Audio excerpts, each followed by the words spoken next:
Hi friends, അപ്പോൾ ഇന്ന് നമ്മൾ തയ്യാറാക്കാൻ പോകുന്നത് മസാല ദോശയാണ്. അപ്പോൾ ക്രിസ്പി ആയിട്ടുള്ളതും അതേപോലെ തന്നെ ടേസ്റ്റി ആയിട്ടുള്ള മസാല ദോശ എങ്ങനെ തയ്യാറാക്കുന്നതെന്ന് നോക്കാം. ആദ്യം നമുക്ക് ദോശ തയ്യാറാക്കുന്നതിന് ആവശ്യമായിട്ടുള്ള അരിയൊക്കെ ഒന്ന് വെള്ളത്തിൽ കുതിർത്ത് വെക്കാം. അതിനുവേണ്ടി 1 കപ്പ് പുഴുങ്ങല്ലി അരിയാണ് എടുത്തിട്ടുള്ളത്.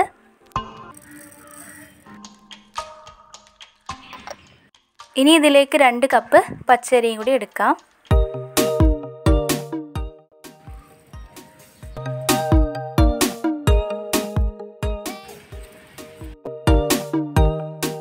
ഇതെല്ലാം കൂടി ഒരു പാത്രത്തിൽ തന്നെയാണ് കുതിർത്താൻ വേണ്ടി വെക്കുന്നത്.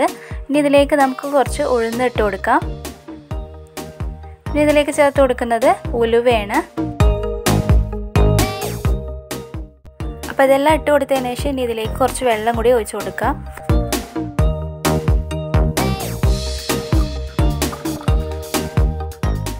വെള്ളമൊക്കെ ഒഴിച്ചു കൊടുത്തിട്ടുണ്ട്. ഇനി നമുക്കിത് അടച്ചു വെച്ച് ഒരു 4 മണിക്കൂർ നേരത്തേക്ക് മാറ്റി വെക്കാം. അപ്പോൾ ഇതെല്ലാം നന്നായി കുതിർന്നിട്ടുണ്ട്. ഇനി നമുക്കിത് നന്നായി ഒന്ന് കഴുകിയെടുക്കാം. അപ്പോൾ ഇത് നന്നായി കഴുകിയെടുത്തിട്ടുണ്ട്. ഇനി നമുക്ക് മിക്സിയുടെ ജാറിലിട്ട് അരച്ചെടുക്കാം.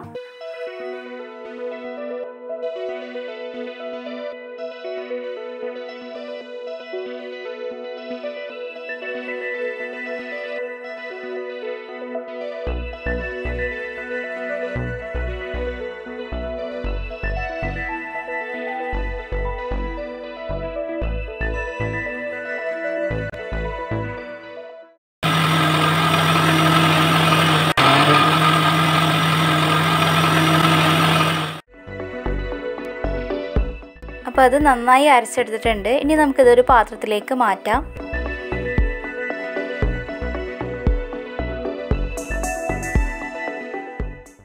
അപ്പോൾ ദോശയ്ക്കായിട്ടുള്ള മാവൊക്കെ ഇവിടെ നന്നായി അരച്ചെടുത്ത് കഴിഞ്ഞിട്ടുണ്ട്. ഇനി നമുക്കിതിലേക്ക് ആവശ്യമായിട്ടുള്ള ഉപ്പിട്ട് കൊടുത്തതിന് ശേഷം നന്നായി മിക്സ് ചെയ്തെടുക്കാം. ഇനി ഇത് അടച്ചു വെച്ച് നമുക്കൊരു 8 മണിക്കൂർ നേരത്തേക്ക് മാറ്റി വെക്കാം.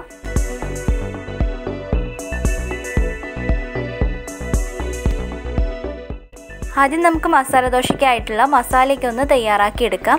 അതിനുവേണ്ടി ഉരുളൻകിഴങ്ങ് ഇതുപോലെ ചെറുതായി ഒന്ന് കട്ട് ചെയ്തെടുക്കാം.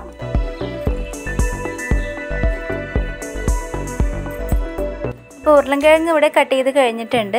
ഇനി നമുക്ക് അടുപ്പൊന്ന് കത്തിച്ചതിന് ശേഷം കുക്കർ അതിൻ്റെ മുകളിലായിട്ട് വെച്ച് കൊടുക്കാം. ഇനി കട്ട് ചെയ്ത് വെച്ചിരിക്കുന്ന ഉരുളൻകിഴങ്ങ് ഇട്ട് കൊടുക്കാം.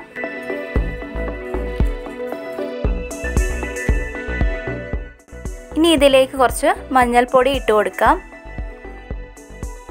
ഇനി ഉരുളൻകിഴങ്ങ് ഒന്ന് വേവുന്നതിന് ആവശ്യമായിട്ടുള്ള കുറച്ച് വെള്ളം കൂടി ഒഴിച്ചു കൊടുക്കാം.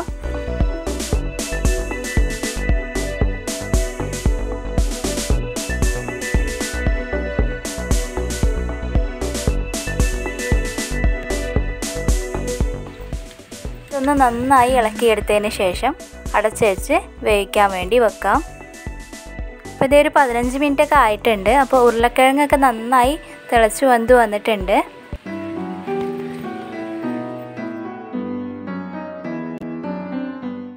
ഇനി ഉരുളക്കിഴങ്ങിനെ വേറൊരു പാത്രത്തിലേക്ക് മാറ്റാം.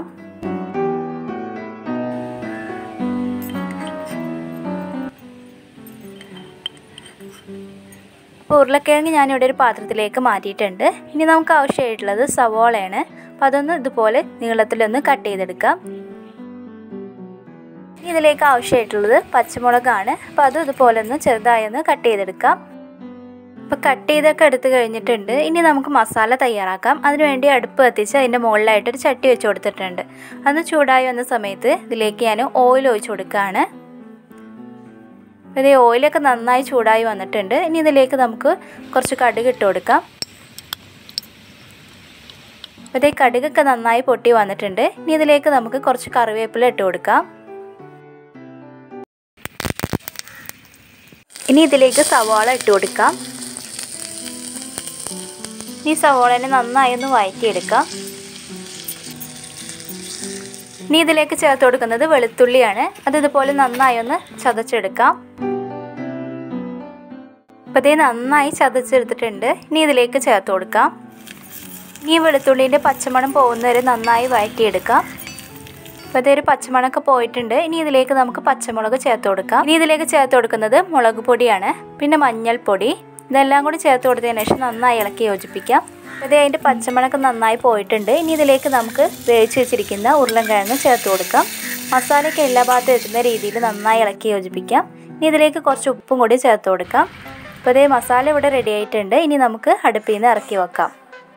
ഇനി നമുക്ക് ദോശ തയ്യാറാക്കാം. അതിനുവേണ്ടി അടുപ്പ് കത്തിച്ച് അതിൻ്റെ മുകളിലായിട്ട് ഒരു ദോശക്കല്ല് വെച്ച് കൊടുത്തിട്ടുണ്ട്. അതിൻ്റെ മുകളിലായിട്ട് നമുക്ക് കുറച്ച് ഓയിൽ ഒഴിച്ച് കൊടുക്കാം. ഇനി നമുക്കൊരു ചെറിയുള്ളി എടുക്കാം. ദോശക്കല്ലിൻ്റെ എല്ലാ ഭാഗത്തും എത്തുന്ന രീതിയിൽ ഓയിലൊന്ന് തടവി കൊടുക്കാം.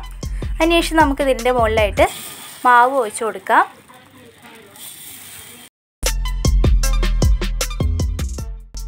ഇനി ഇത് നമുക്ക് നന്നായി ഒന്ന് പരത്തിയെടുക്കാം. ഇനി ഇതിലേക്ക് കുറച്ച് ഓയിലും കൂടി ഒഴിച്ച് കൊടുക്കാം. അപ്പോൾ ഇതേ ദോശ ഇവിടെ റെഡി ആയിട്ടുണ്ട്. ഇനി നമ്മൾ തയ്യാറാക്കി വെച്ചിരിക്കുന്ന മസാലയും കൂടി ചേർത്ത് കൊടുത്തതിന് ശേഷം നമുക്ക് ദോശനെ ഒന്ന് ഇതുപോലെ മടക്കിയെടുക്കാം. അപ്പോൾ ഇതേ മസാല ദോശ ഇവിടെ റെഡി ആയിട്ടുണ്ട്. ഇനി നമുക്കിത് വേറൊരു പാത്രത്തിലേക്ക് മാറ്റാം.